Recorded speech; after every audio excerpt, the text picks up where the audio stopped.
Good old Fortnite, a kindergartner's version of Call of Duty.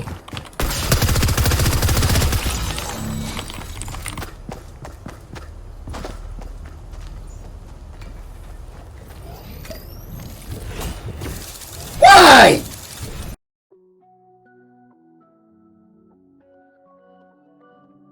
Hello, welcome to my channel. My name is Miguel Perez, and today we're going to go over my settings in Fortnite.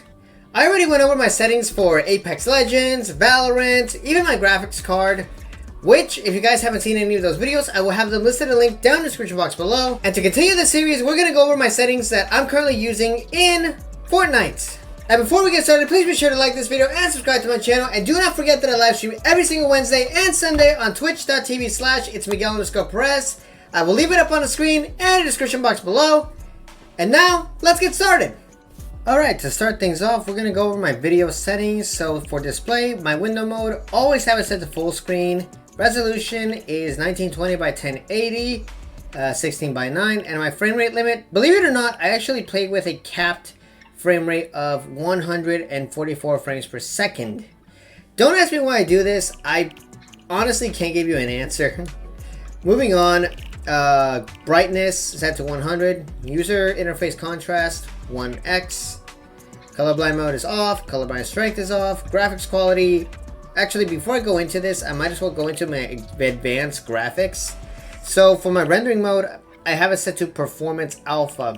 This honestly gives you such a good, not just performance on your game, but I kid you not, just try out performance alpha and you're gonna be shredding.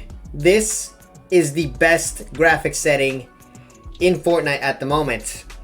And if you really want to get the most out of it, what I would recommend is copying my graphics quality settings. 3D resolution is at 100%. View distance and textures, I have them set to medium just because, well, it's the best of both worlds between having the lower settings and having the epic settings. As for meshes, I have it set to high. So what meshes do is they change the way that your builds show. I'll explain that in a little bit. And as for everything else from the advanced graphics, show FPS, I have that turned on, and my VSync is off. I do not like using VSync whatsoever. Alright, next up are the game settings. So matchmaking region, I have it set to automatic. Language, system default. Movement, toggle sprint is turned off. Sprint by default is on. This is just very convenient for me. Sprint cancels reload is off. I hate it when that happens. Auto open doors is on. For combat, hold to swap pickup, I have that turned on. And I'll explain this in a minute. Toggle targeting is set to off. Mark danger when targeting is on. Auto pickup weapons is off. Auto sort consumables to the right is on. This is very convenient. Building, pretty much all of the building settings, I have them enabled. Contextual tips are off. And all of the extra game functions like the invert airborne controls and turbo delete in creative, as well as tap to search / interact, those are enabled. Invert view, highlights, peripheral lighting, those are disabled. As for the replays, I have everything disabled in replays just because I don't want my computer to, well, to fill up its storage. Alright, next up are my game UI settings, or my HUD options. So for my HUD scale, I have it set to 90, and everything is enabled except for latency debug stats, net debug stats, and runtime performance stats. Moving on is mouse and keyboard. I do play on an 800 DPI with a 1000 polling rate. X and Y axis sensitivity is 6.3. Targeting sensitivity as well as scope sensitivity is 13.5. Ignore in-pad input, I have that set to off.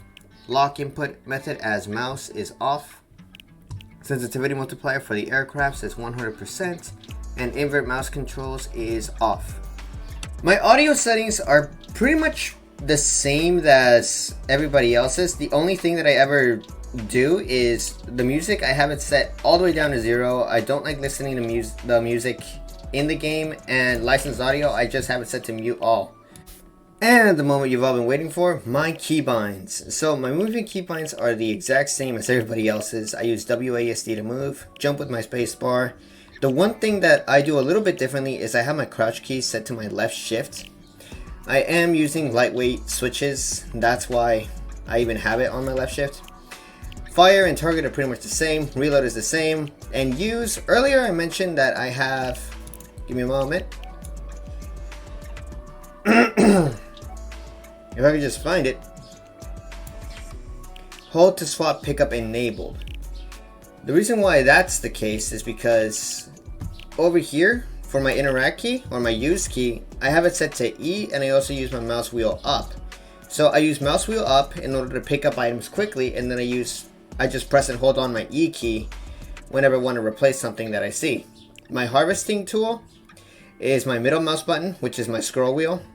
I have all of my weapons on my number keys. Crouch while building is left shift. My walls and my stairs, those are on my side buttons. My floor key is my V key. Roof is my C key. Trap is my T key. Left mouse button for place building.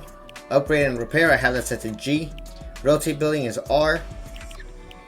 Change building material is the right mouse button. Sorry, I'm still waking up. Building edit, I have that set to my F key, but I also use mouse wheel down. Crouch while editing, left shift, and everything else is pretty much normal, except for my communication key. My pin key is my X key, push to talk is left to control, chat is enter, squad comms is my F4 key. Emotes, this is the only game that I have emotes enabled on. It's my B key. Whoops, didn't mean to press that. And everything else is pretty much the same. Gonna try to do it as slow as I possibly can, but for the most part all of my other keybinds are pretty much the exact same.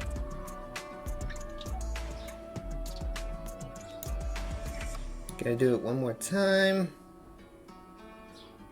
for all of you guys. I think that one was too fast, but hey.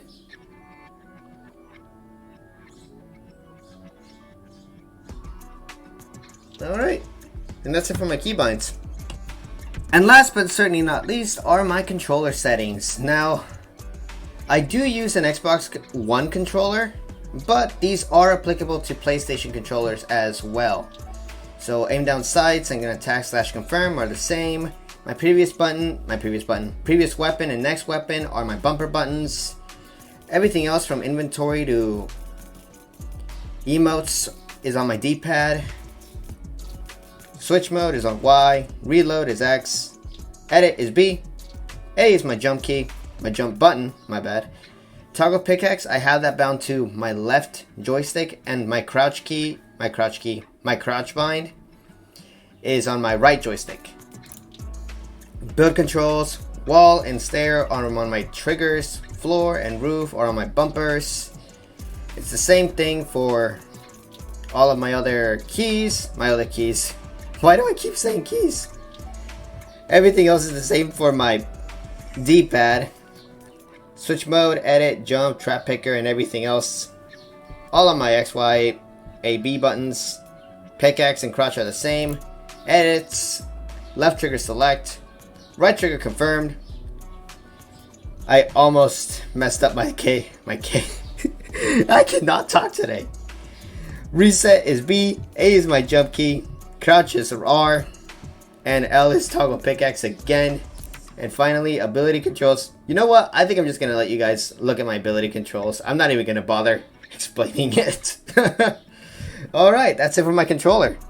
Okay, so now we're loaded up into creative, and real quick, I want to show you guys what low meshes look like.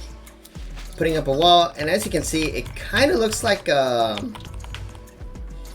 what's the best way that I can describe it? Think of it as mobile builds, but with a sandpaper texture.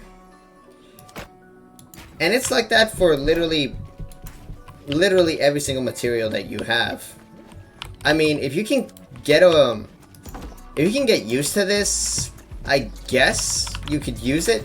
But for me, these builds don't really look all that great. Plus, it is a little bit difficult to see through them.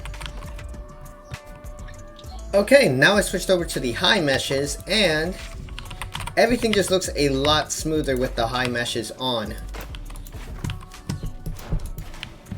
Regardless of what material you're using, unlike the other ones, which I don't understand how anybody could use them, but hey, I'm not one to judge. If you guys really want to use the low meshes, by all means, go for it. But me, personally, I would much rather stick to the high meshes so that I could, well, actually see through my walls when I'm building and editing. And yeah, that's pretty much it. I forgot to explain why I have my reset on my scroll wheel. So here's the reason why. So right now I'm going to be editing this. I'm going to do a simple edit. And in order for me to reset it, normally you would have to push your edit button and then you have to push your reset button. And then you have to confirm it. I messed that one up. But when you have it set to your scroll wheel, all you have to do is either flick up or down depending on what you have it set to. And it skips literally everything. This makes editing a lot easier. Anyways, that's pretty much it for this week's video. I really hope you guys enjoyed it. Again, please be sure to leave a like on this video. Please leave a like on this video if you guys enjoyed it. And also subscribe to my channel if you haven't done so already. Man, I cannot talk today whatsoever. What is going on with me? And as always, I will see you next time.